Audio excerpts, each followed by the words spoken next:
Have I always set that one up at gaming? No one is. Oh, I'm gonna confuse quite a few people.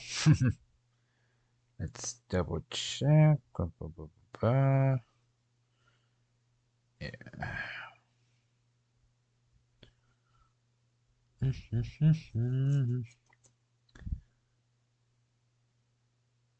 Let's see here. Quite a few people. All right, cool. Hey guys, welcome back to the Thieves Den story time. Well, yeah, sorry, the Thieves Den podcast. Sorry, it's been a minute. I'm a bit rusty. But yeah, it's good to see everyone again.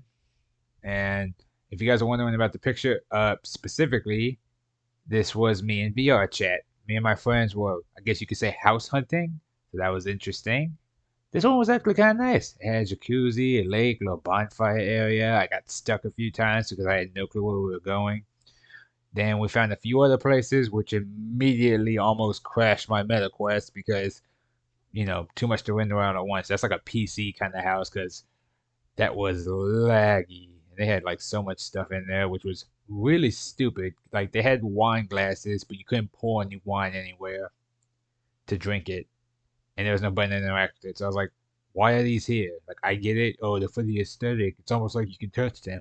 No point in touching them if you can't use them. Okay, let's be honest. But no, it's fun. Like this is one of the spots we hang out at when we're not like playing Fortnite or if I'm not streaming with one of them or whatnot. We even chat on Discord. So that's also fun. But anyways, I've been meaning to hop on to one of these for a minute because with the way life goes and everything, there's always technically stuff to talk about. And if you guys are wondering what I have for beverages, I'll let you know as soon as I come on, you. Gotcha. I have coffee. I brewed it at work. So, but the cool thing about my little coffee drink cup here is that it will stay warm or at least hot as long as if there's a good chunk of coffee in there, it stays warm for or hot for a good while.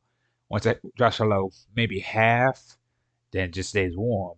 But as long as it's sealed, it will stay active for like hours. Like now, granted, it's not like a Yeti mug or anything, but it's one I picked up at CVS and it serves me well. It was a good investment for 20 plus bucks. Like I could use it for cold drinks technically, so I could get like some iced coffee and make it last a good while. But I prefer putting hot drinks in here. I don't know, it's just the aesthetic because I have another cup that I would actively use for, you know, like other beverages. So I don't really. This is it's basically a glorified coffee mug. But I also got one of those coffee mugs that when you heat it up, makes it's a morph mug, and it makes a picture, and it's Vegeta powering up his key, and I'm like, yeah, the nerd in me is going crazy.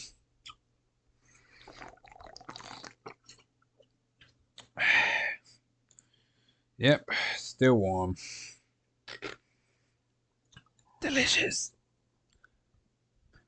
Ugh, but that's enough about my like stuff having to deal with coffee and everything, and apparently spilling some of it on my bed.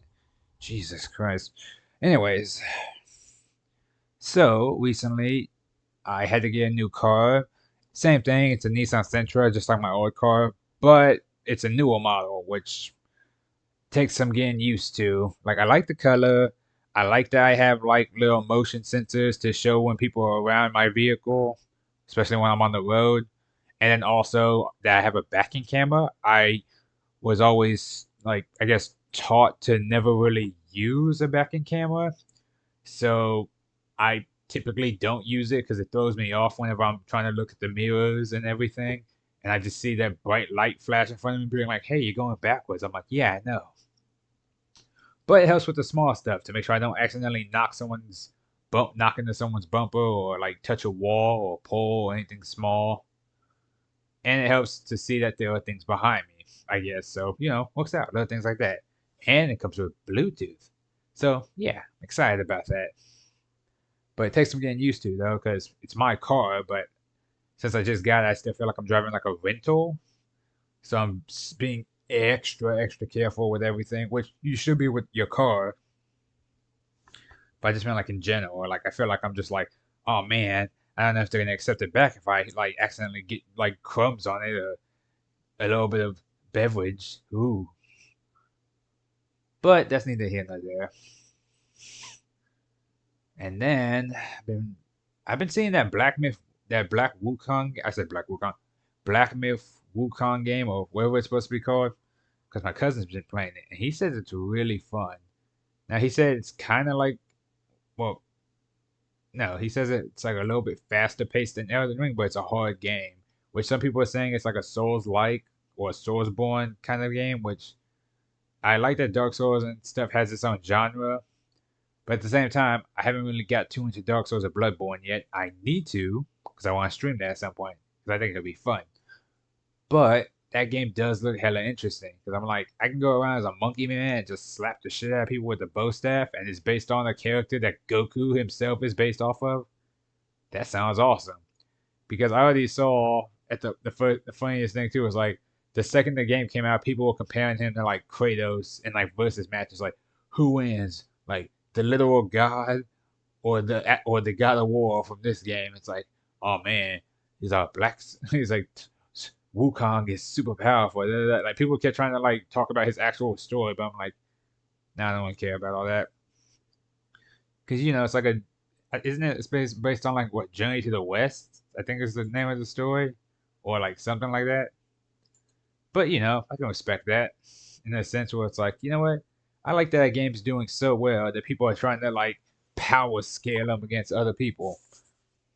Also, if anyone one of those words I have water and a barefoot fruit scotto. Just something to sip while I'm just talking. I probably won't really finish this, because it's a whole thing of wine. But periodic sips are nice. Does it mix well with coffee? Probably not. But bottoms up, huh? Not the club, the actual like drink.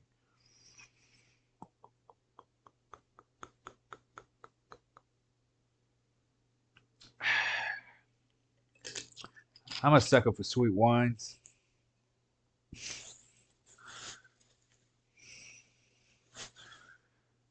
Hmm. What else was there? Let's see. There was that game I was talking about, which, like I said, I find very interesting. However, there was another thing I was thinking about too for the longest time, which was, and maybe it's just, and it might have just been like my mind going for a minute because I was gonna jump back into Dead Rising 2 next week for like a stream. I mean, but I heard they were making a remake to the original Dead Rising, which I'm gonna be honest with you guys, I've only ever played two. However, I have watched walkthroughs of people playing through one and three and so on and so forth. Just because I was like, that, 'cause I was curious about those games, but not curious enough to play them because I now you can be like, well, how you gonna say two is your favorite if you only ever played two? That's exactly why it's my favorite because I only ever played it. Mass Effect 3 was my favorite Mass Effect game until I played 1 and 2. And again, when I look at the Mass Effect trilogy, I look at it kind of like Saints Row, where the first one had a lot of cool features and charm to it that makes you want to play it again, even if it doesn't age all that well. And the way the characters are and everything else, and all the other little factors that go into it, it's like, yeah, no, I really dig all that. That's awesome. Which they got rid of in this a lot of that in the second game, but the second game is an overall improvement over the first, even if it lost some of its like I'm not gonna say charm, but additions or stuff that started off in the beginning. And then the third one is kind of just like, eh, it's there. Now, don't get me wrong. Mass Effect 3 is like it was a trilogy series at first, until they announced Andromeda, and then we're having a Mass Effect 4. The problem with having a new game like that, like Dragon Age is coming out, Mass Effect is coming out. The people that were originally working on those games, some of them don't work there no more, so it's gonna be in the hands of some newer people. Now, I'm not gonna be like, oh well, it's not gonna stack up then, because while I didn't like Andromeda,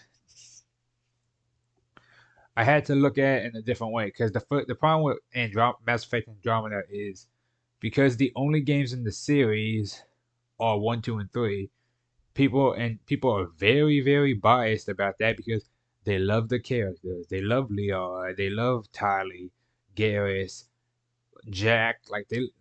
If they all those people felt so, what's the word, real, like the experience you had with them and everything. It's a beautiful, beautiful thing. And then they go like, yeah, we're gonna completely not give you any resolution on that ending. We're just gonna jump to a new part, which, to be fair, story wise, makes sense. Because what they gonna? Here's the thing: you would have to be like, oh, did we destroy the Reapers in the original ending? Did we do synthesis and merge everybody? Did we do control and take control of the Reapers and so on and so forth? And then it goes like, because here's the thing with that: anything like that is tricky to wrap up, especially if it's decision based. And going into a new game right after that is going to be very tricky, because that's one thing I appreciated with the Dragon Age thing when Inquisition came out. They let you take the quiz and pick every decision you were going to make in those other games, even if you haven't even played those games, and carry that over. So I, who did play through Dragon Age and the DLC for Origins, and then played the two. I just played the base game of two though. I never actually played the DLC. Never got to. Also, I didn't realize I could just buy the DLC in the store, but we're not going to talk about that. Then you could be like, yeah, my Grey Warden like romanced Morgan. Oh, I slayed the Archdemon. Oh, I made Alistair king, and so on and so forth. Because little things like that actually do incorporate into Inquisition's story, even if it's just some small bit of dialogue here and there, like, oh man, can you believe like that Grey Warden from this time did this very specific thing? It's like, yeah, yeah, they did. Like, you remember that time we sided with werewolves instead of the elves, and the werewolves fought in the battle? It's like, yep, because I made them, and so on and so forth. And it's the little things like that that I can just really like appreciate. Now for Mass Effect, because again they said they're gonna make a fourth one. Now it's like, because I think the original trailer I remember was it showed like Liara, but I think it was like supposed to be like an older version of Liara, or at least a version of Liara after the war.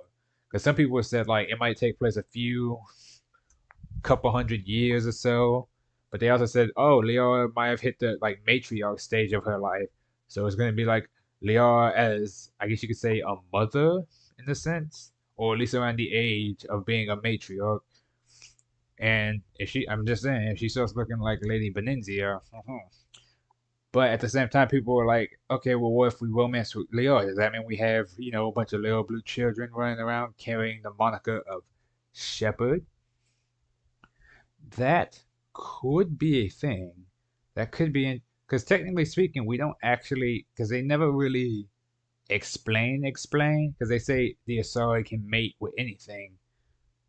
So technically speaking, nobody knows how it works. Like you could be like, oh well, you would have to physically, intimately reproduce with her. It's like, do you? Do you really? Because for all we know, she could have just straight up like got a piece of like shepherd's like flesh from when he died and like grafted it onto something, and then used her like Asari genetics or something to like splice a child out of the both of them. We don't know. Some people had that theory where it's like, well, she's like Shepard, before you go fight the Reapers, since it's the end of Mass Effect 3, and you're saying goodbye to everyone you've ever known and stuff, I offer you a gift, and she hugs you, and like shows you like outer space and everything. People were saying at that point is when she like basically went like, yes, I am now pregnant with your child, Shepard. And I was like, now granted, that's just a far. There was so many theories about Mass Effect that I find hilarious. But actually playing through the first game and seeing how everything changes was nuts, because it was like you're playing through the first game, and then you see how everyone reacts to everything, and to an extent, everyone, and it's just sitting there like, oh, okay, cool, because nobody likes each other in the beginning. Like, there's a lot of racial tension, like emotions are high, and it's also one of those things of like, which to be fair, I will at least argue a bit that Andromeda at least had good banter to an extent for characters. Like when you're riding around, and I think it's not the Mako, it's like the new vehicle they have, which supposedly is supposed to be like a better version. But I still drove off ditches, so it didn't really matter. But you would have them actually have like nomad conversations, like the other people would to an extent. But you could tell that some of these people just did not get along, like Cora and PB. But then you have people like Vetra, when she talks to PB, like it's different. Like the tone, how they interact and everything is different. And when she talks to Jaw and so on and so forth, like some of these characters don't get along. And it isn't until they have more conversations over time that they start like warming up to each other, and eventually some of them even become friends. And I'm like, okay, that's cool. And I'm gonna be on. And again, I know it sounds like I'm bragging on it. It had some interesting ideas. It just never went anywhere. The movement was way better in the multiplayer and stuff like that too, because you can finally maneuver around obstacles and actually like boost yourself up to things. You weren't limited just to the covers around like the area. But at the same time, it's like, come on, man, y'all could have done so much. Y'all could have fleshed it out. Like people keep saying they like Cora. I don't like Cora. I thought she was annoying. I thought her whining about being the Pathfinder was annoying. I thought Liam was a fucking idiot. Let's be real. His plans were never that great, and I just thought he was like trying too hard to try to be smart. Jaw was okay. I liked Jaw. Drac was fun. I enjoyed PB, but she also has her moments too where she's just kind of like, eh. Although my favorite, my favorite mission, or one of my favorite scenes in the mission, is where she's like, "I gotta get this super important sphere thing that my ex or ex best friend or whatever she said. I forgot. They were lovers or they were or they were like friends. She's like, she has it and I want it back. So at one point they're both falling like PB's like sphere thing and like her friend, and like PB has to make a decision. You have the option to just shoot her friend who's like hanging onto the wall or like off the edge, and, and PB's trying to make a decision. You just shoot. You should just shoot her in the back and she falls to her death in like the lava and stuff. And Riley looks at her and goes, "Get the device," and she runs over and gets it. Now, Grant, yeah, if you, I didn't choose that one because I wasn't trying to be an asshole. I was just curious as to what would happen. I reloaded it afterwards. Don't worry.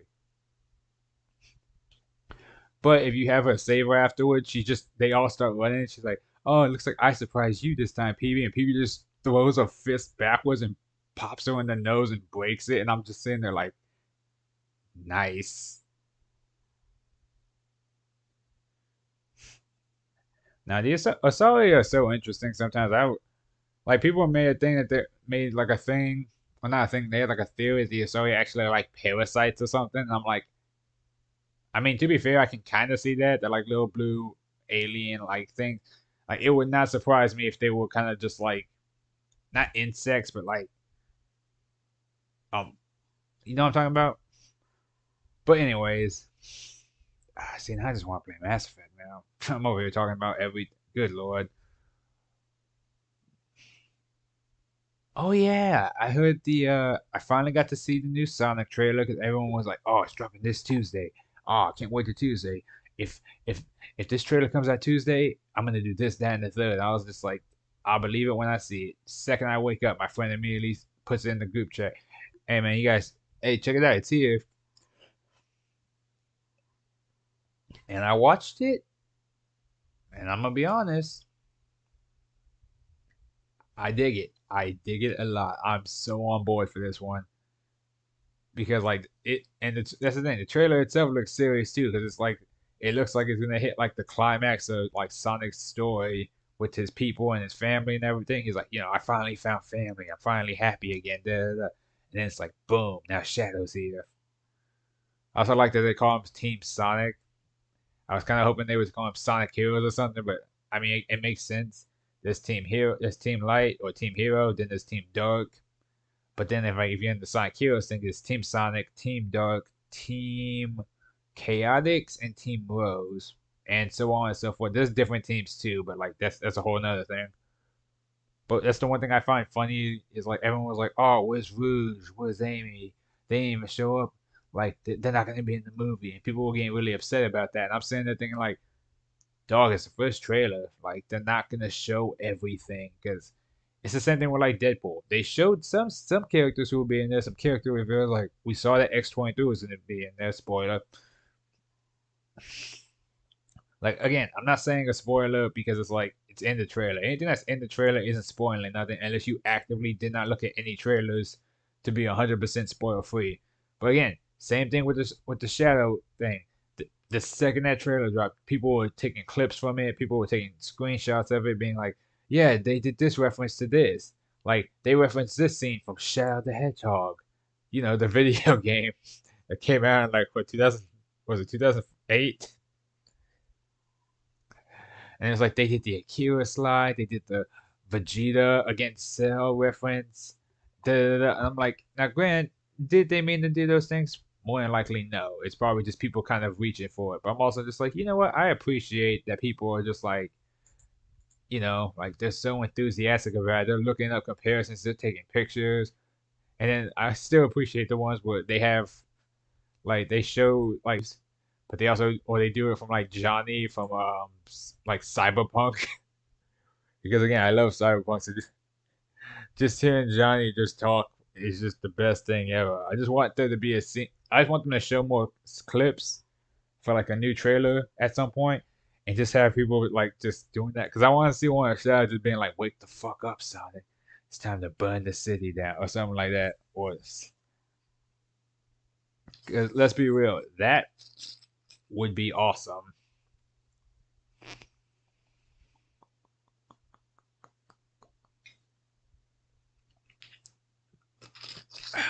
And that's the thing. I was telling my cousin and stuff. I was like, "Hey, when that movie comes out, I'm going to watch it." I mean, they said we were gonna watch it, but I was like, I mean, guys, here's the thing, and I'm not trying to gatekeep, not in the slightest. It's like, y'all can be Sonic fans all day. I understand that. Y'all didn't go with me to see the last one. I had to go by myself, which was crazy though, because there were people that went in there with like full size posters, full size like Sonic memorabilia. Like they was ready. These are the like Sonic fans. Like you had the people that came out there with their kids and everything. Also, I find it funny because people are so hyped over Maria dying. They were like, "Oh, we didn't see this little girl get murdered," and people were like, "Yeah, like Sonic 3, Shadow's backstory." And I'm sitting there thinking, like, I, I'm not gonna say I hope it happens, but like, I hope there's a part in the thing because, like, especially during like, Sonic Adventure 2, which I'm guessing this is loosely gonna be based off of. Well, not loosely, but like more than likely it's going to be based off the story of that. There's obviously some changes here and there, some variations on it. I get that, but I like the idea too that it's just them thinking like, "Oh yeah, we're gonna set this up. It's gonna be awesome." Like he's like, "Shadow's gonna get trapped. Maria's gonna run over there and like send him to Earth, and then once she does that, she gets shot and dies in front of him. Who knows? She might die from something else." But I also remember too was like I think the reason they made Shadow at first was to use his blood to cure Maria because she had like a very specific illness, which is why they kept her in the Ark so she couldn't be exposed to it on Earth because she would just die. Which is also horribly poetic when you think about it because Shadow was the ultimate life form made to like save humanity in a sense, and then like the person he was created to help save ends up dying. But it's also part of his story. And if you read fan fiction about it, it's also one of the reasons he goes crazy. God, I forgot when I was younger, I used to just read fan fiction for like old games and stuff that I haven't played or seen anything new out of. Which, again, I was young and starved for content. I didn't know any better. I didn't realize how bad it could get. some of the stories I'm like, oh yeah, these are real nice. Then I read another one where it's like, yeah, no, Shadow's like a serial killer who says a whole bunch of racist slurs because he's da da da da. And I'm just like, you know what? They need like quality control for some of these stories because some of these are just awful. And I'm not even talking about like just the penmanship or spelling. I mean, they're just bad. Some of them are little short ones where it's like, okay, the small digestible ones, that's fine, yeah. But then some of the other ones got like 30, 50 plus chapters on them. It's like you have to take time out of your day to read some of those stories. And I'm just sitting there thinking like, why would Shadow be a vampire? I don't know. And it's just like the weirdest stuff. But at the same time, it's like that's the beauty of it. You can do really, really highs and really, really lows. But that's part of its charm too. For my coffee. Coffee, coffee, coffee. Coffee, coffee, coffee.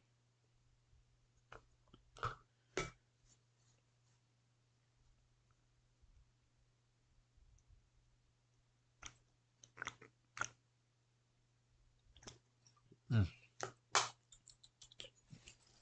Delicious.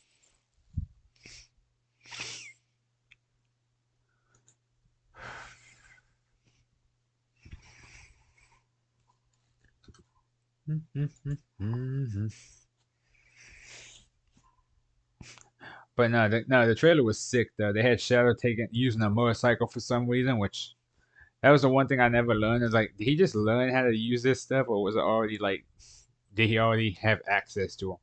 Like, because with Shadow the Hedgehog, it's like, why would he ride a motorcycle when he's as fast as Sonic?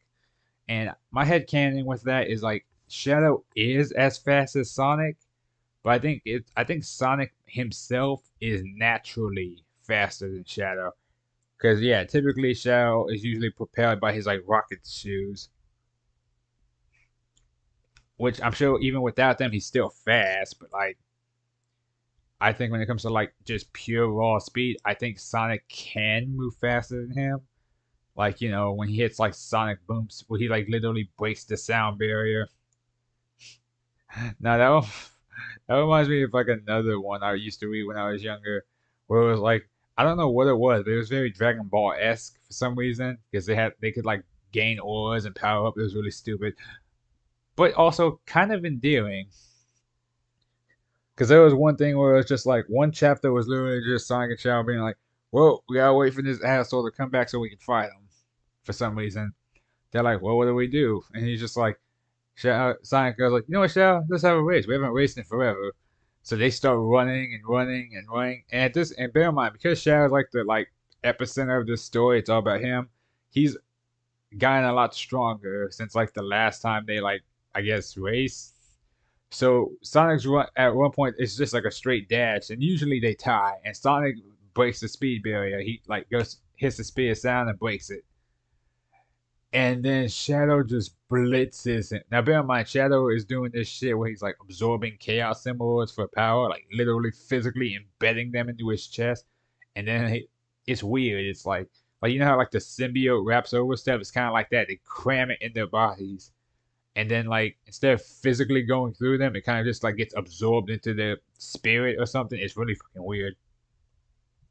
But by this point, he's absorbed several things and he's gained like new power ups and super forms since then.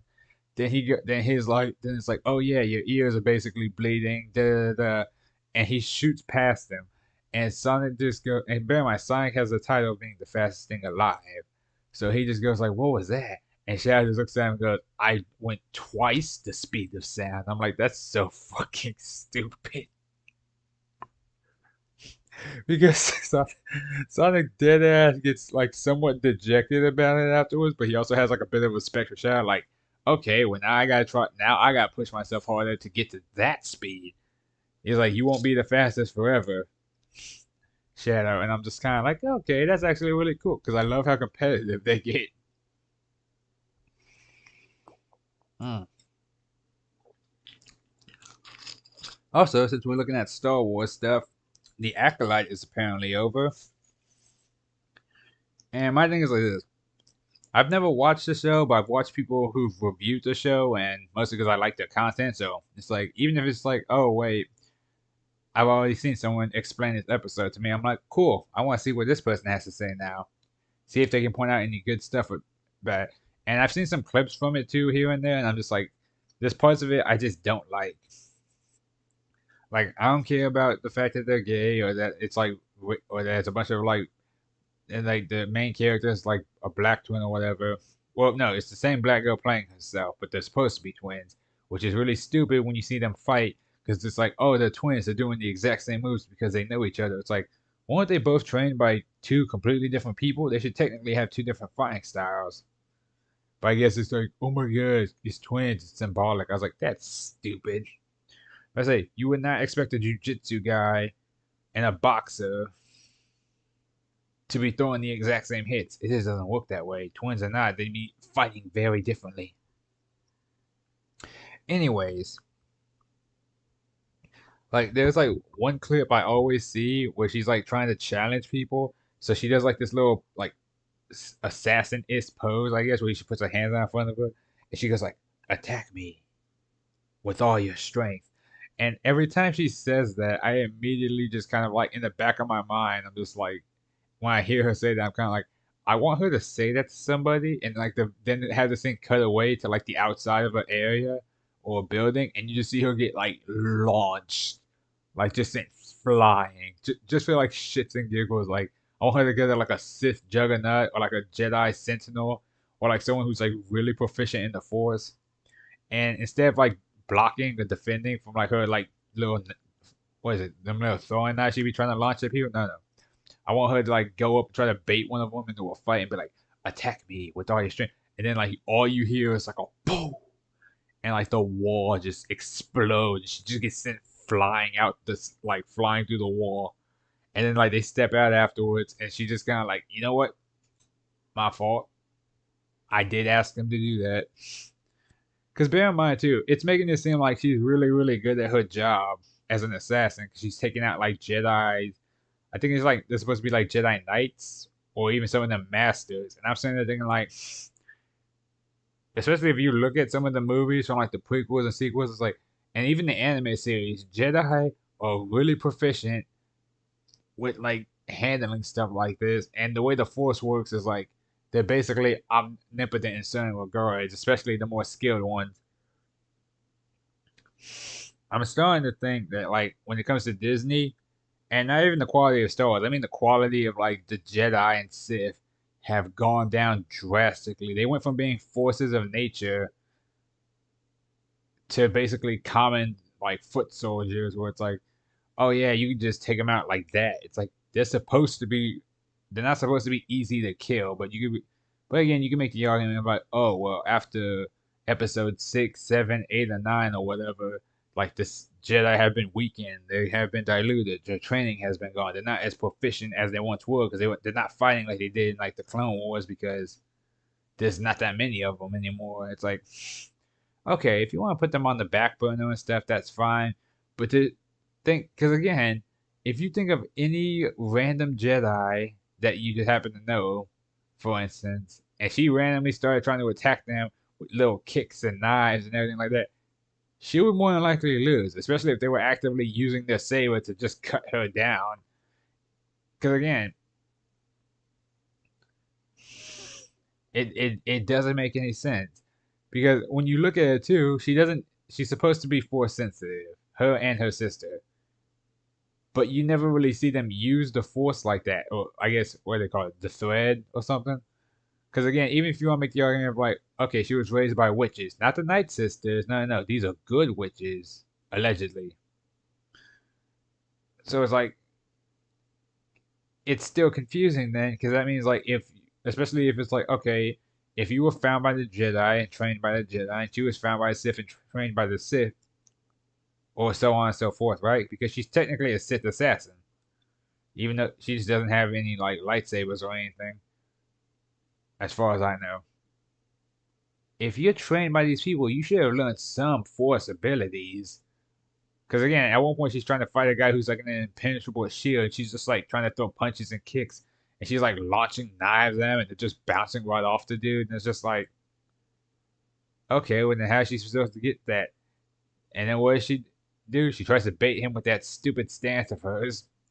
Doesn't work. Then she's like, okay, I'm gonna get this poison. She sits it down in front of him. He just immediately stops what he's doing, picks it up, drinks it, dies, and then she leaves. Like, contract complete. It's like, why?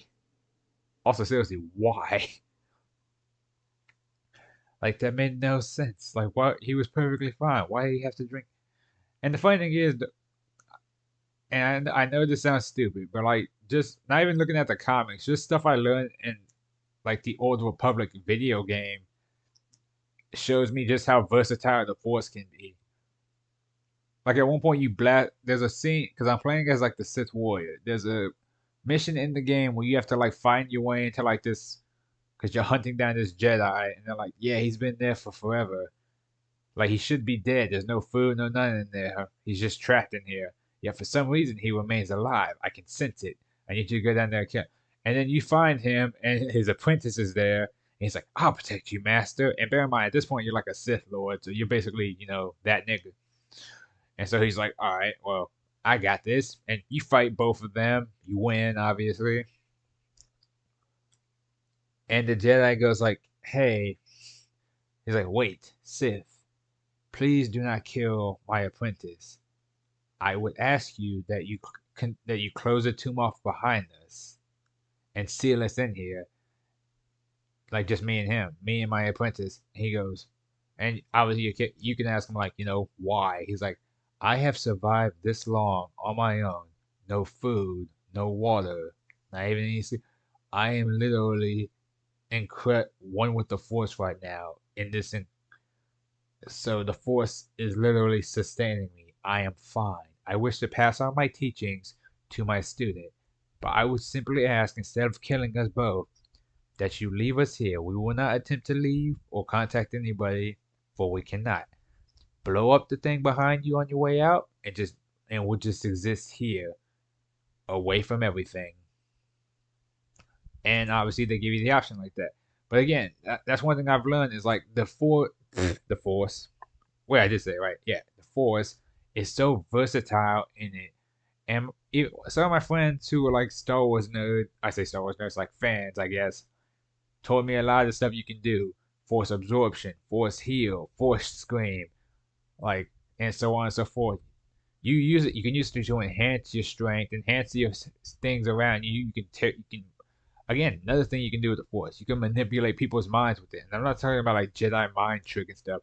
You can physically drive someone insane with just your presence. Like, that's some dark stuff like that. Like, and yeah, it's cool. You can shoot lightning or whatever. It's like, but it's always like the subtle stuff with the Force you can do, like seeing the future, that I just find incredibly fascinating. And sometimes people will be like, "Oh man, the Force is just whatever the writers make it." Like Disney's pulling all this stuff out of their ass. It's like not necessarily. Because here's the thing: even if they don't want to acknowledge like the Legends comics or anything like that, and they say, "Oh, it's not canon," LucasArts and like the people that made Star Wars basically given them a plethora of stuff that they can pull from,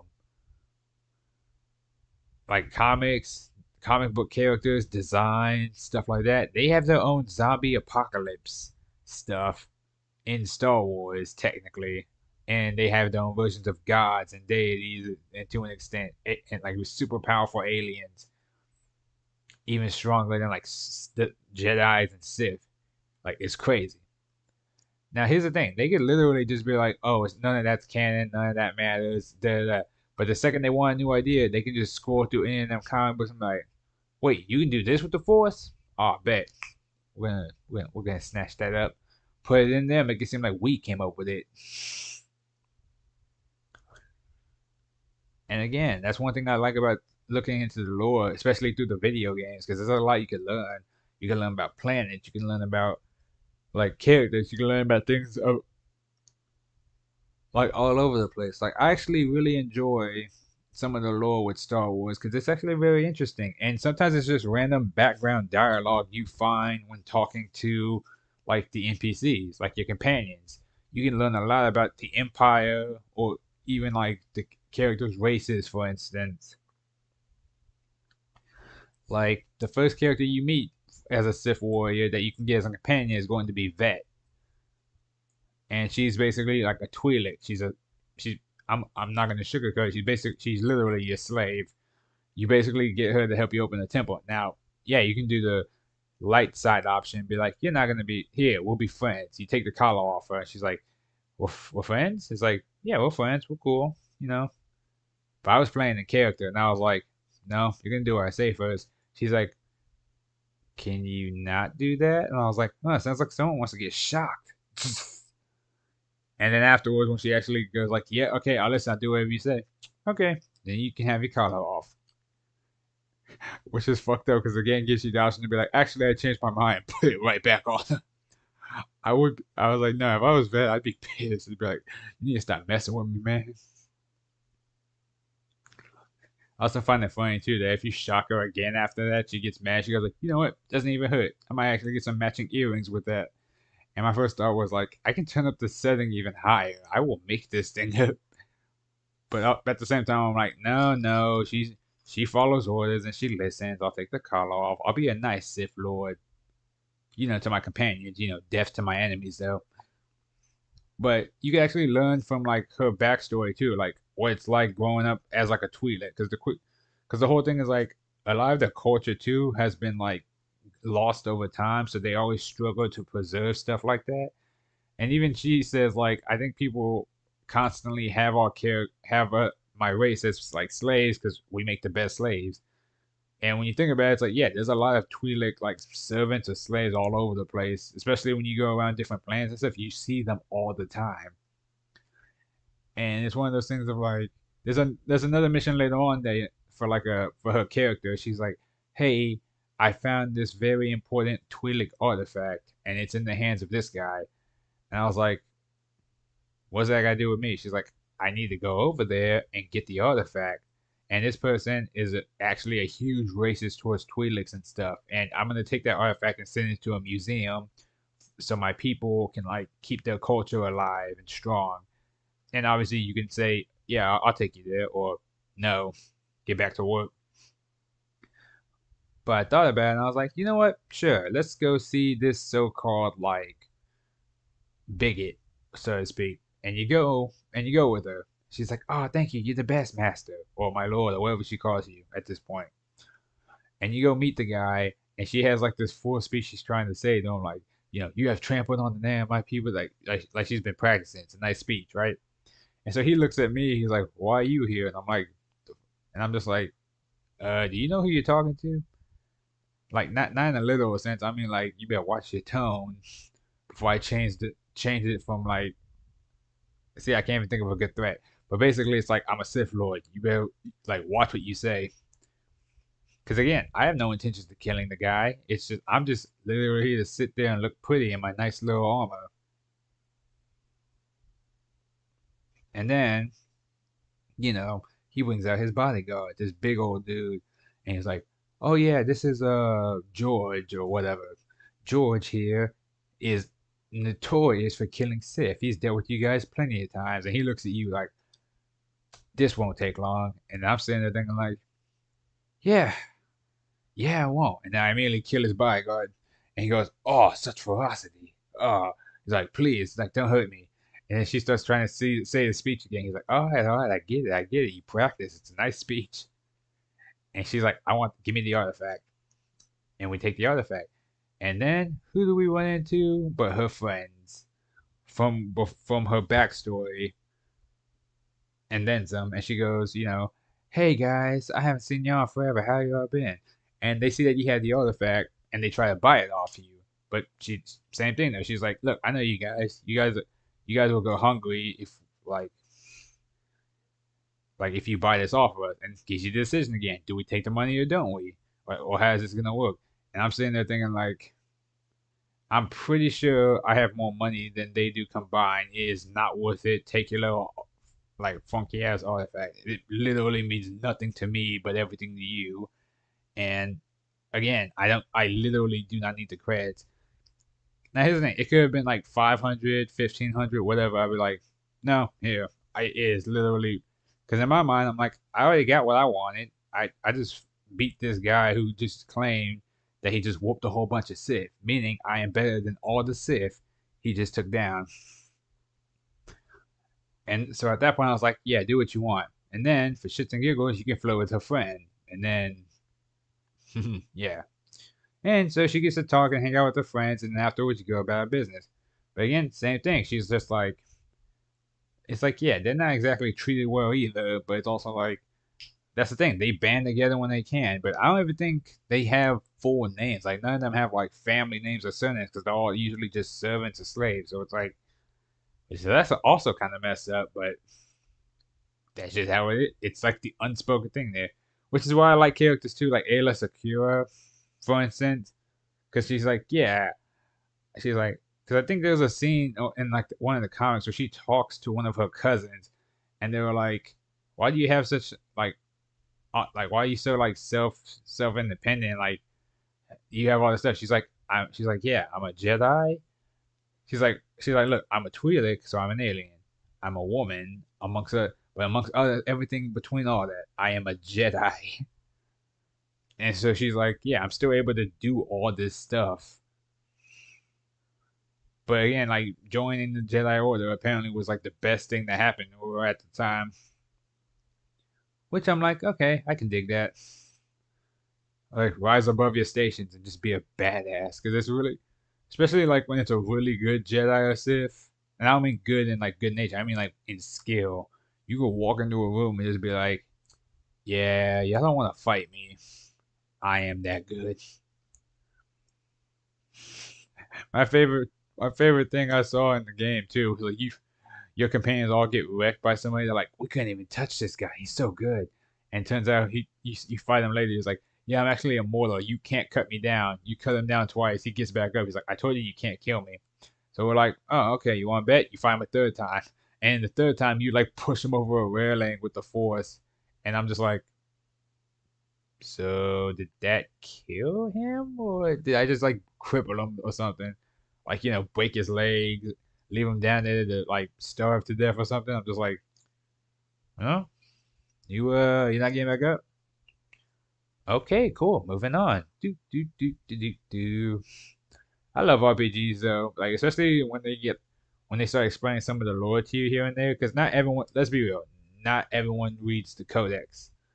Like I appreciate like when games will have the codex that talk to you while you're on it to explain some backstory. Because I know Mass Effect 1 did that with the codex. They had someone reading over stuff for you, like, oh, the Turians, blah blah blah blah blah. You get it, right? Mm. Ooh, so many games I've been playing too. Like I know my upload schedule for them is a bit weird at times, but I can't help it. It's like all over the place. Okay, what?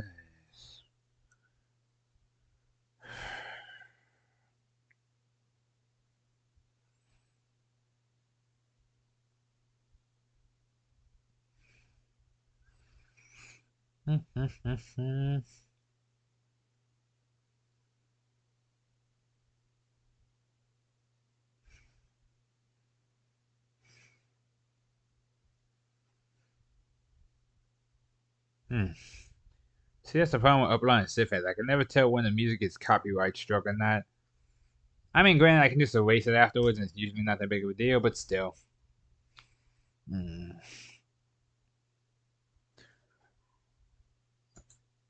Let's see. I'm actually really enjoying the break I've been taking from some of my other things. Like, I mean, game wise, I mean, I've been playing like a whole bunch of different games, or different in the typical variety. I'm not just doing like the order that I used to, which was like what if I'm trying to remember, it was like what Bayonetta, and then Conquer, and then it was Conan, and then it was Day of Reckoning. I can space out things in between, like, oh yeah, here's me playing Xenoverse for a bit. Here's me playing Dead or Alive Extreme 3 Scarlet, which is literally just me playing like the beach volleyball game, which is fun in certain regards, but at the same time, I get tired of it after a minute. Then it's like, yeah, here's me jumping into Batman Arkham Asylum. I do need to get back in the Ultimate Alliance. Because I'm gonna be real, at this point, my cousin's more than likely not gonna play it with me, so I need to stop waiting on that.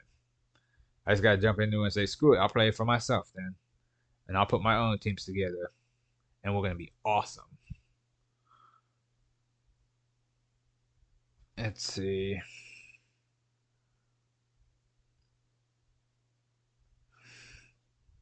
Yeah, it's a nice little mixture. I'm fine with that.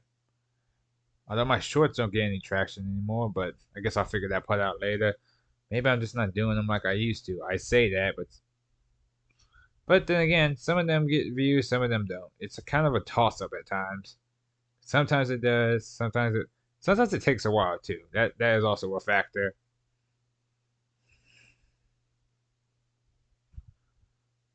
Hmm. Well, I need to have a better schedule on is my actual upload schedule for my live streams and stuff like that. Sometimes I just never know anymore. Because I keep telling myself, oh, I'll do it this day, and then I don't do it. So it's like, well, hell. Hell's bells. Ah, well, that just happened. Also, if you guys are wondering what some of these characters are, this little monstrosity here is named Dee Dee. My friend made it for me. She is like the adopted child of the group. Plus, I like her eyes. I think that's a nice little touch. Yeah, no, he's always telling me lore stuff about it too. Like, actually, this, and this, and this, and this. And I'm kind of just like, oh, that's actually kind of neat. But then again, I always think it's fun to learn new things. So, suppose that's not really all that surprising for me. Hmm. Trying to remember something I was thinking about earlier. It was. Let's see. We talked about the Sonic trailer. That. Oh yeah, I made Hamburger Helper for the first time recently, which I am all for because my cousins were like, "There's nothing to eat." So I was like, "Okay, give me a second. We have ground beef. What can I make with that?" And he pulled out two things of Hamburger Helper. Oh, well, you can make this. I'm like, "Yeah, it's funny that you pour this shit out for me to make, and you have no intentions of cooking." I was like, "You know what? I'll make it anyways." Made it. They said it was really good. They went back for seconds, and I made some chicken fillets with it, and some green beans. They said it was awesome, and I was like, "Yeah, yeah, that's right. I know what I'm doing in the kitchen."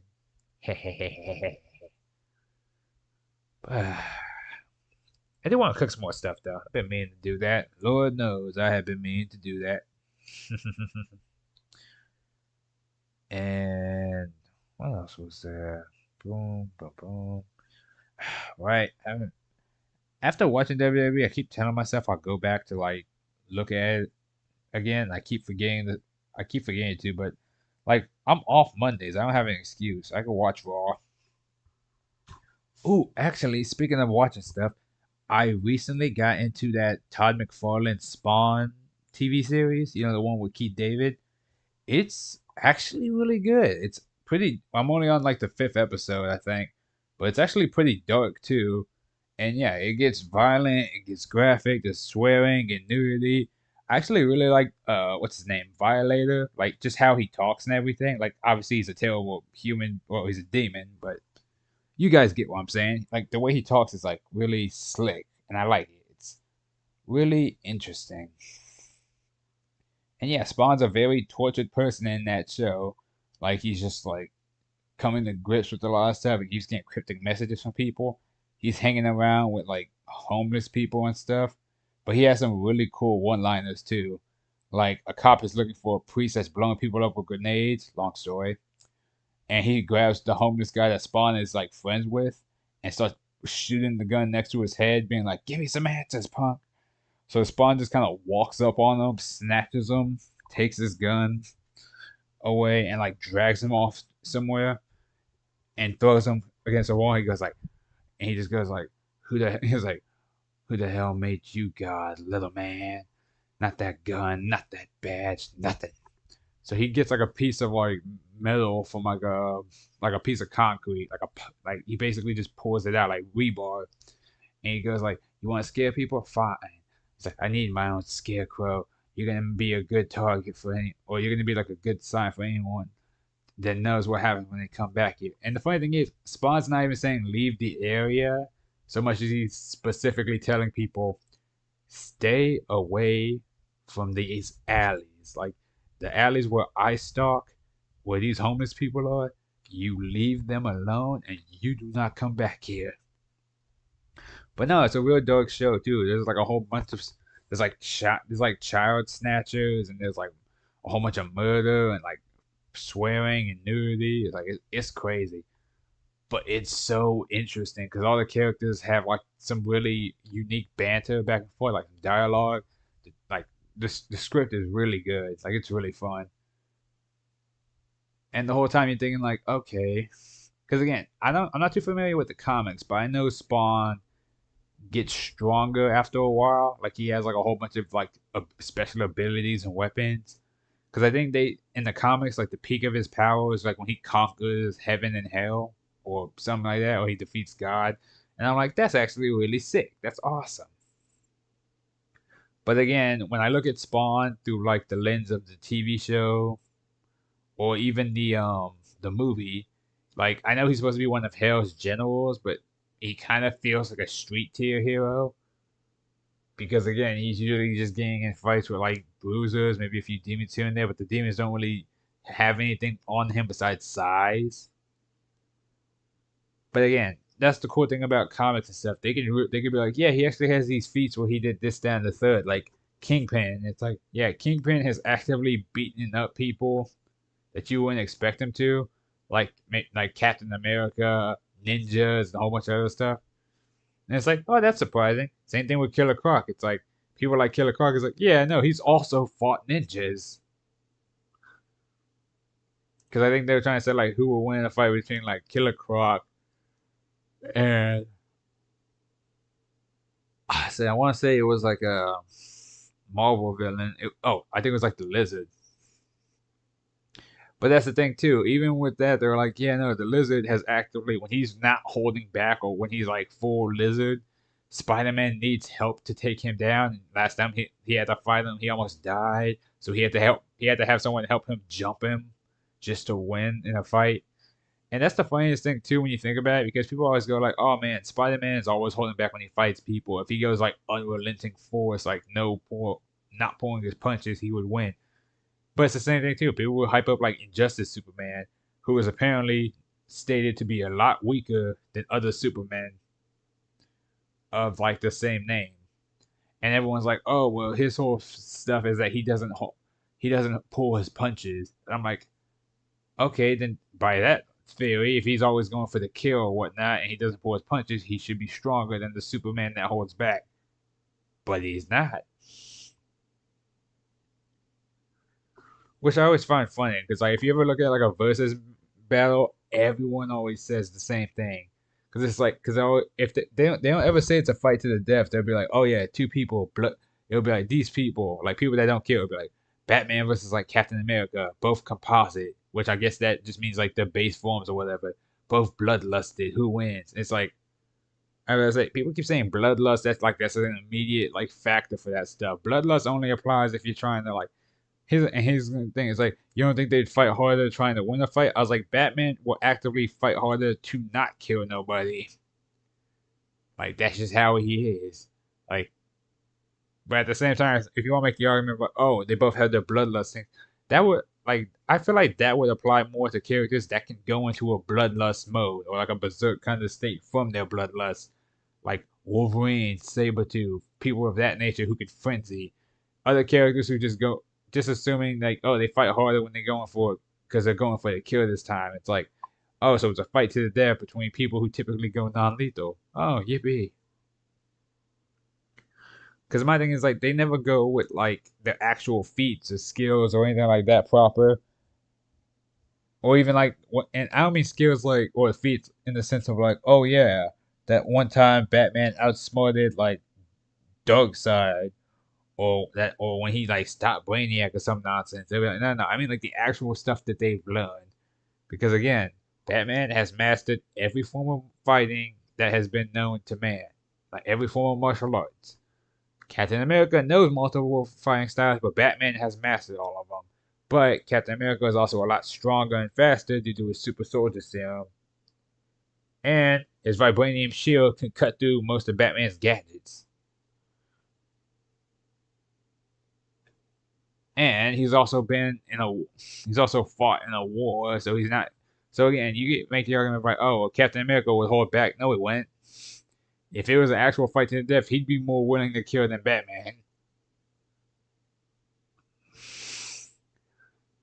So it's like it's a really interesting thought, but it's also just kind of like it's also fairly stupid because it's the same thing too. People will be like, "Oh, okay, these two pair people, like no powers, nothing like that, just pure hands, no nothing." Like people will say stuff like that, like, "Oh, who wins? Naruto, Ichigo, Luffy, Goku, like no power levels, just pure hands." But then people will be like, "Oh, well, actually, Luffy's strong enough to do this with no powers and fast enough to do this." I'm like, I don't think you guys understand. When they say no powers, they mean like if you want to say like, "Oh, this character is 5'9", would more than likely weigh about 220 pounds, and he's proficient in these kinds of martial arts." That's what they're talking about, not the whole like, "Oh, well, Goku without using his like powers or whatever can still like not take damage from bullets." It's like I was like, yo, really not understanding the question, but it's funny to see people try to justify it. Like, because people always like watching other people fight. It's like a makeshift gladiator battle of the mind. Like, I've seen people draw Naruto fighting Goku, like Kid Naruto, doing like a Rasengan against the Kamehameha from like Super Saiyan Goku, like that would just straight up massacre, like obliterate Naruto. It's like here's the thing: you can like an anime, you can like how a character fights. You don't have to constantly power scale them against other people. I mean, people do it anyways, but it's like you don't have to. It's not necessary. It's like they can whoop ass. They know they can whoop ass. There is nothing wrong with that. It's fine. It's fun. It is what it is. But if that's just how you get I'm not gonna say get your kicks off, but like if that's what you do for fun and how you enjoy it, you are more than welcome to enjoy it that way. But at the same time, you also gotta realize something too. It's like, and again, I love Dragon Ball Z. You know how many busted people there are that can outright just one shot characters like that?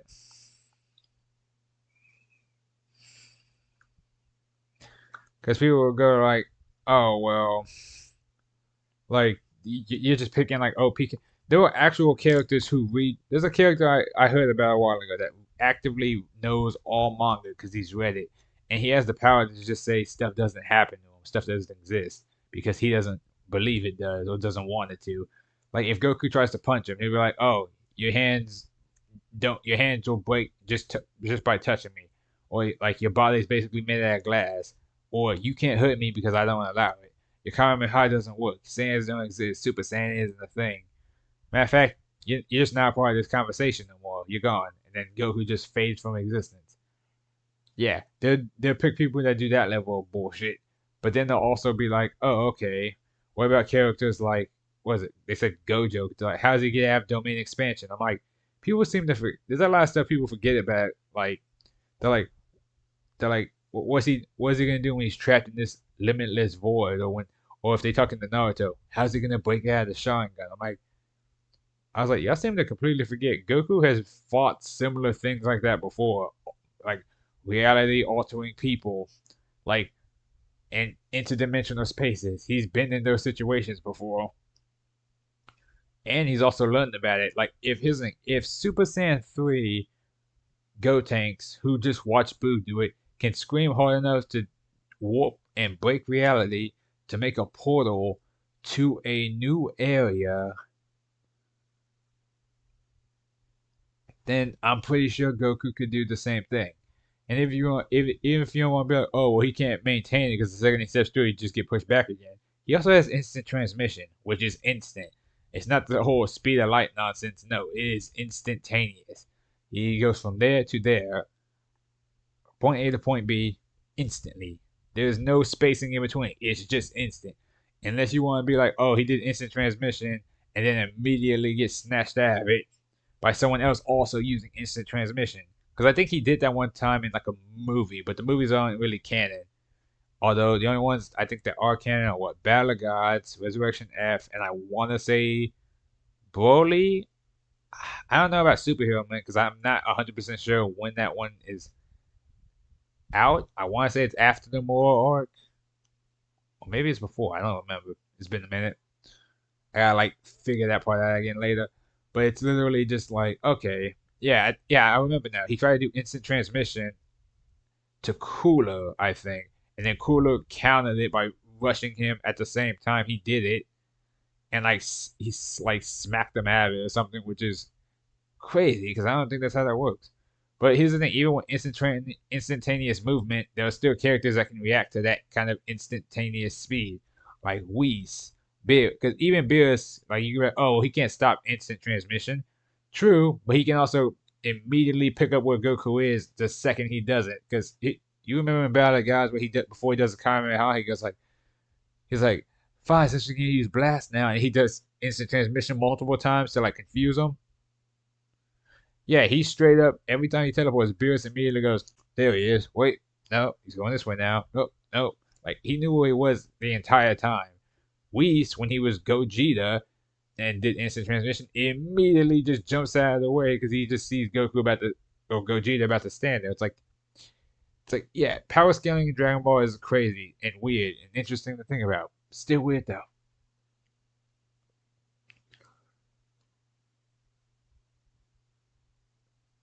And the discourse around Dragon Ball Z is always interesting. Because again, one thing I always find funny between the like people power scaling characters or having characters fight to the death, there's also the characters that pair characters with other characters, well, shippers as is known, where it's like, oh yeah, this character and this character should end up together, or they'll draw art or make videos or pictures of like, oh yeah, no, this character and this character, they should end up together, or they should be together, or they are together, and I'm gonna draw it. And it's like it's okay if you want to like if you think these two people should get together. Whether or not that happens is down to like the lore of the story or the canon, which I'm all fine for. It's whatever, right? But at the same time, you also gotta realize that if it's not the case, you're gonna have to let it go. Like there is nothing you can really do about that. It's like yeah, you can get mad about it and be like, oh well, it's not my head canon. It's like cool, cool, but that's exactly what it is though.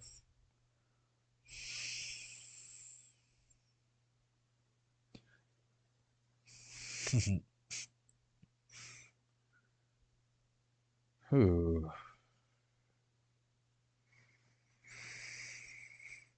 Okay, let me see. Do I have any more coffee? The reason I'm asking is just no particular reason. I just kind of want some more coffee. Also, my friend's birthday was the other day. I'm getting him a gift. Don't tell him.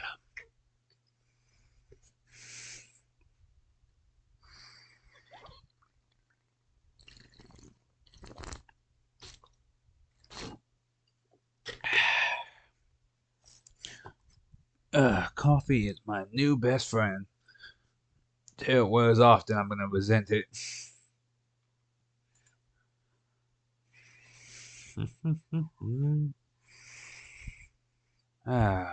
Always a treat to think about.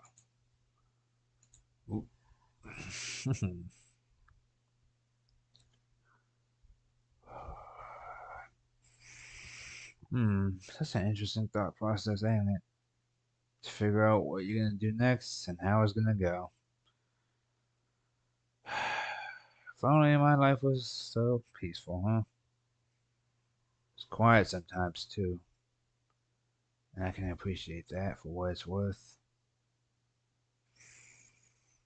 Hmm. I'm so excited though. I'm gonna play the Wukong game. I'm gonna get Baldur's Gate 3 soon. What's the other game I was gonna try out? Not Baldur's Gate. It was. I'm on. Oh, the Masquerade Bloodlines. I'm gonna mess around with that at some point. That's gonna be fun. Cause again, I'm a sucker for RPGs. I like RPGs. It's so much fun. And then, see, my friend wants me to get Saints Row because he wants to play it with me, like the reboot. And I'm just kind of like, I guess I'll get it since it's on sale. Like at this point, the price is so low, it's probably not gonna get no lower. I was like, might as well get it. Is what it is. And then we'll go from there. And then maybe at some point, should I stream the Masquerade Bloodlines? I should. Wonder if I can set. Actually, I wonder if I can hook it up, like the controls. I mean, I wonder if I can get it set up to like an Xbox controller or something. If I had to play a PC that way, that's fine. I'll figure it out. But if I can get it working that way, that'd be so much easier for me. Again, I'm not a PC kind of gamer usually, but I can adjust. I can adapt. I can figure something out. Something simple, little simple stuff on the side. Y'all get it. What a day, what a day, what a day. Hmm. I do want to jump back into Xenoverse as well. But I'm actually having a lot of fun playing through the modded Dragon Ball Z Budokai Tenkaichi 4. Because Team BT4 killed it in its designs. They have special costumes, like some of the abilities are wholly unique to certain characters. Some of them are obvious reskins of other ones. For instance, like, or is it? I think Kaba's level 3 is just Kid Gohan, or his ultimate. I said level 3. Yeah, his like ultimate attack is it's just Gohan's basically. Which I'm like, nah, that's fine though. It still works because Kaba doesn't exactly have his own unique skill set yet. And a lot of them can just be like copy pasted because like even like Chaos is just like she's female Broly. She's probably gonna play like Broly more than likely. Let's be real.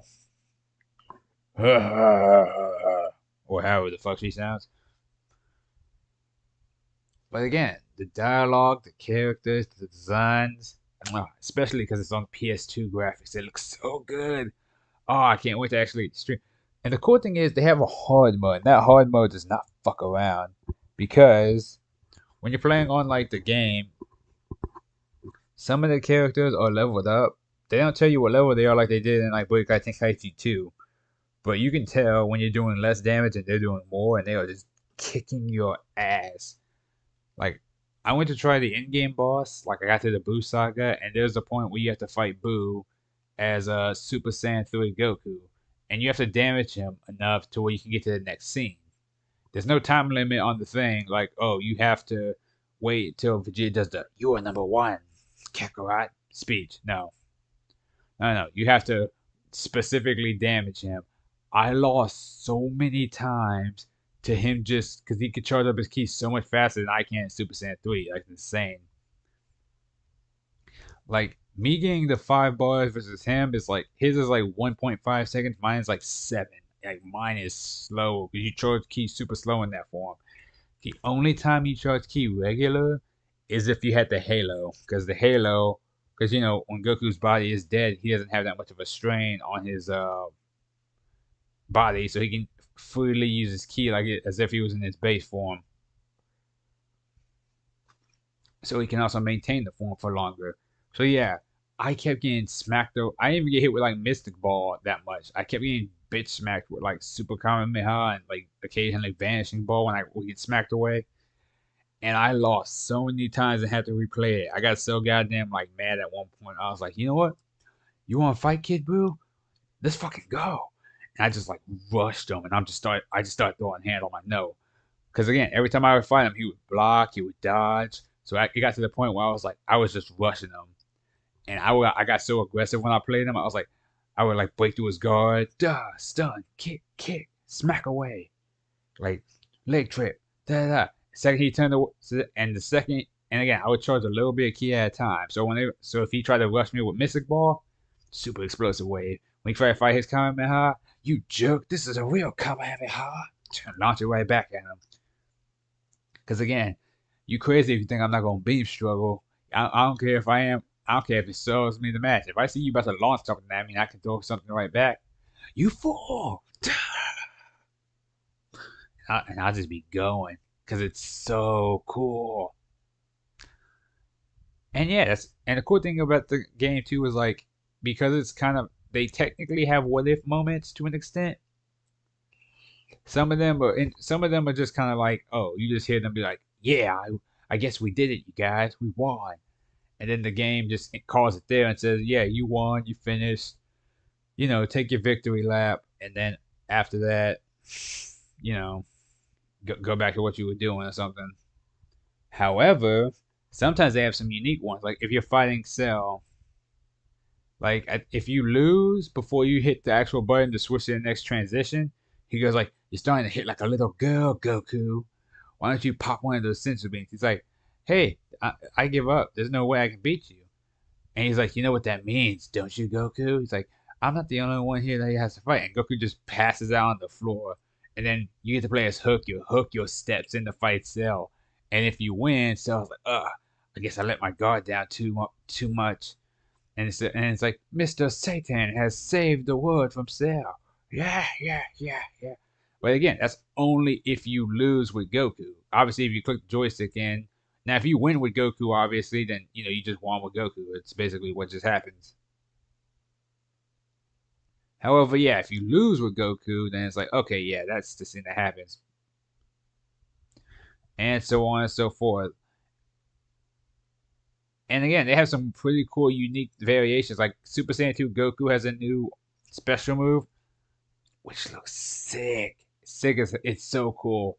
Like they basically remade. I'm not gonna spoil it. I just want to show y'all whenever I play it because it's so goddamn cool. And then Future Gohan. I'm gonna just say this right now. Looks like he does in the picture. It's beautiful. Because again, I hate that whole limp, broken arm looking shit. I'm like, just get rid of it. Just do it. Looks so much better that way. Because again, especially when he only fights with one arm in the game, it's like there's no sense in like giving him two. But when he has the one arm, it looks so much better. Because I had to fight the androids at one point. I was getting my shit rocked because 17 does not play. And at one point, I got so goddamn mad because I was like, fuck it. If I die, I die.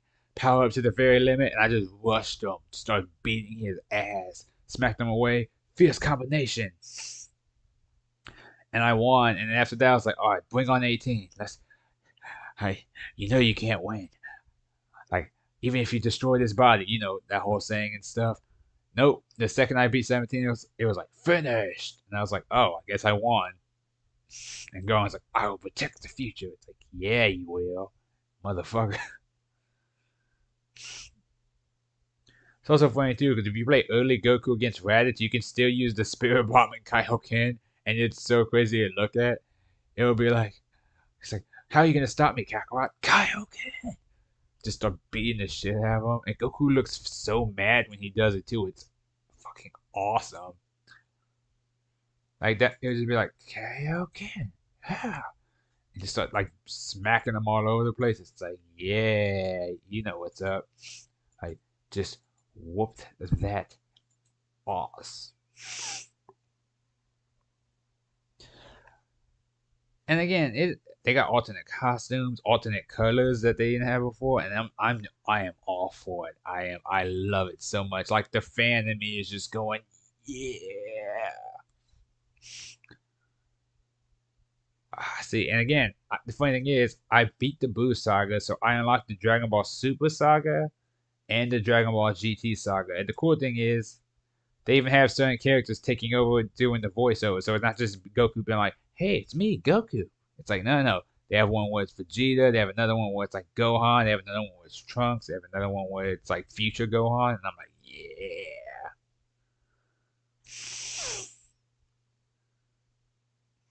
Someone, people always try to explain why Future Gohan is weaker in the like androids timeline. I'm like, everyone is technically weaker in those timelines because even the androids are weaker than the androids they fought in the main timeline. So it's like, I don't know what to tell you, but I'm like, watch. It's funny too because if you look at like Dragon Ball Heroes, it will be Gohan just as like a Super Saiyan 2 or something, or just like a base Super Saiyan, but he'd be fighting people way above his caliber in terms of power, and the whole thing is just like, yeah, he's basically perfected Super Saiyan now, and he's just constantly pushing through his limits.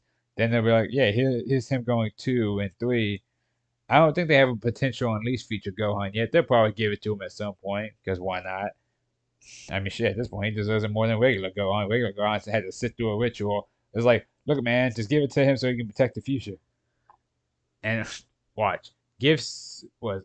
Give it another year or two, maybe, and Dragon Ball Superheroes is gonna be like, oh, here's future Gohan Beast. It's like, what?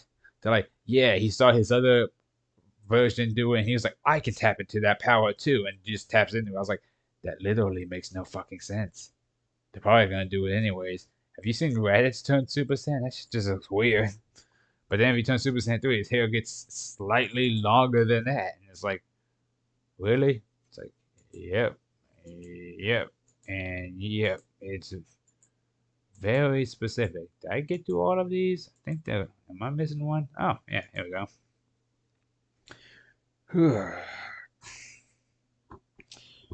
Now, the real question is, after sitting here for so long, what have I thought about?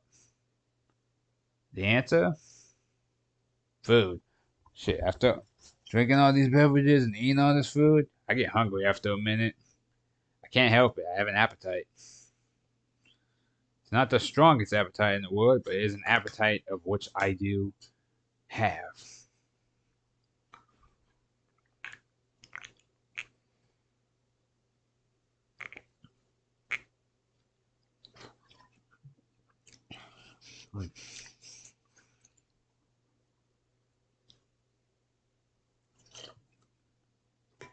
Mm. Again, this coffee is actually really fucking good. Ah. The only thing I don't like about the coffee at work, yeah, coffee grounds. Sometimes I be getting in the coffee, the little black pellets, and then it just sinks into my stuff.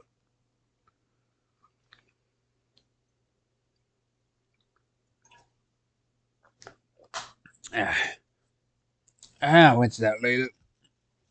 Ugh. Delicious. Hmm. Now, this is a character I have for a story I'm working on. When it's ready, I'll have all the details. But for now, it's in its infancy stage, unfortunately. But I blame myself for that one. Lord knows I could have been moving a lot faster. But first thing I see is someone just like Reddit on my mail. It just goes, "What the fuck?" Joe Biden shirtless at the beach while on vacation. Who gives a fuck? Now, see, this is what gets me. Like they'll have presidents or candidates, and they'll be like, "Oh yeah, here's them doing insert thing." I'm like, if they're not running for president or anything, who really gives a shit? Like, I don't even like getting political, but even I can acknowledge, like, seriously, who cares? Like, when they're not doing the thing that they are known for doing, does anyone actually care at that point? I do. No one asks you. Well, you can't say nobody cares. There's just one person. If one person cares, that means somebody cares. A single body. Don't lump in everyone else. That's where legends be. Like, they always go for the obvious legends. Like, oh, here's a Legends Limited, like, Broly. It's like, I get it. Broly has a fan base. They're gonna go where the fans go. But it's like, mix it up a little bit every now and again. Why don't we have a Legends Limited, like, Hercule? Like, why not? Even as a gag, I think that'd be hilarious. Or, or even, like, little things where it's like, oh, okay, well, how come we don't have this, that, the third? I would like. It doesn't even have to be a Legends Limited. It can be a Goku and Chi Chi assist or something. I just need, because again, I have an all-female team, but I need buffed characters. I have Bulma. She has a new character thing, so she's not that bad. 18 is alright. I got Android 21. I need a good cheat sheet because I don't want to use Pan. Also, I hate Kid Pan. like in the game for Legends specifically. The kid version of her I like her. She's nice. But specifically, Legends Limited Pan could go jump off a cliff and not come back up. But again, it's the little things. Like I thoroughly just want one Chi-Chi that is a good Chi-Chi. Adult Chi-Chi going around, maybe get some unique animations here and there. Or make a Chi-Chi with Goku assist combo. Kind of like how they made what was it, Bola is it Bola or Bra? With like, and they had like GT, and her special moves are literally just Vegeta coming up and beating the shit out of people. You can do that too. You can literally have end of Dragon Ball Chi-Chi fighting, for instance, and you can still give her some unique moves or some stuff like that, and like give her like a cover change where like Goku comes in and like protects her and hits her away. Because again, you could also make like a Valentine's Day unit. They even made one. I mean, hell, Dokkan does stuff like that all the time, where it's like, oh yeah, here, Happy Mother's Day. Here's a Trunks and here's the thing: the units might not even be good, but they're unique. It'll be like, yeah, here's Trunks and Bulma, and it would literally just be them pulling up somewhere, driving the car, and Trunks would jump out, do an attack, and then they'll drive off. It's stupid, but I like that they have it. And again, same thing. They did like a Goku and Chi-Chi collab moveset thing for one of the. And I was like, oh, okay, that's actually nice because they have special events all the time on Dokkan. Yeah, Legends can like do that. You know, now you can make the argument about, oh, no one's gonna play that Chi-Chi. I'm like, if you make a viable female team with Chi-Chi as the leader, people will get it. Okay? Y'all underestimate the thirst that people have for characters like that. But at the same time, I understand. Give me a new Kappa. I want a Universe 6 buffed Kappa. Because again, I love Super Saiyan Kappa. I love that he is like a really good green support unit, especially for Universe 6. However, y'all have given us Kefla multiple times. Y'all have given us Hit multiple times. All I'm asking is giving me a Kaba that can go Super Saiyan 2. I know it was brief. But come on, even Legends like story mode will like hype up Kaba's strength, especially when he goes Super Saiyan 2, like where he's like, because I remember too, like Charlotte was gonna go fight someone when he wasn't ready, and like Kaba had to physically restrain him, and it gets to the point where like Kaba runs off to go fight in his place, and even like, and at one point Goku's talking like, "Oh hey Charlotte," and he's like, "Cut the bull, Goku." Yeah, he said bull. He didn't say bullshit. He didn't swear, but he said cut the bull. He's like, "You knew Kaba was holding back, right?" And he's like, "Yeah, I didn't want to say nothing because he didn't need to power up that much to stop you." And then when he goes Super Saiyan 2, he's like whooping ass. And he's like, yeah. Again, I'm just saying, my boy Kaba needs a buff. Okay, he can still be green. Or you can make him purple. Or even blue. But he can still be a support unit too.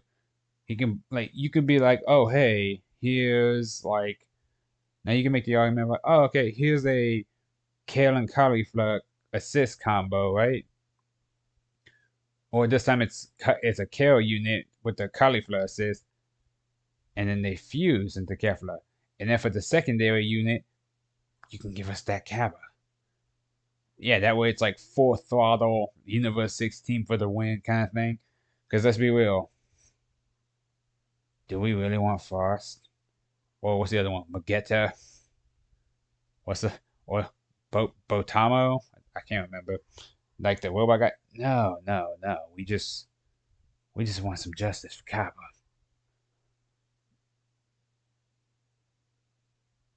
Also, I have a new Giblet unit, and I don't know why. I just have him though. I don't know if he's any good in that, but I have him. Also, I'm really annoyed that they keep giving us like the battle. They keep trying to give us the Battle of Gods Goku, but it's not the Goku. Because again, he's only in the God form for a little bit. I think everyone's favorite moment in that series or in that thing was Goku getting mad, going Super Saiyan, being like, I will not let you destroy my world. Because again, you could literally do that too. You can make him Legends Limited, make his ultimate attack be just him transforming into God, and then just doing like some crazy limit breaker Kamehameha, or like just have him hit you with like a super dragon God fist or whatever, or like something. That way he can still end in his God form or whatever. Or have him counter it, where like you're about to hit him with the blast or whatever, and he just eats that shit and just goes Goku. Or he has like a self-revive thing where like after you beat him, it's everyone's like Goku, and then he gets back up and goes and like turns into this god form. That would be awesome. But I guess we don't really ask for my ideas. But I'm getting tired, so thank you guys for watching, and I will see y'all when I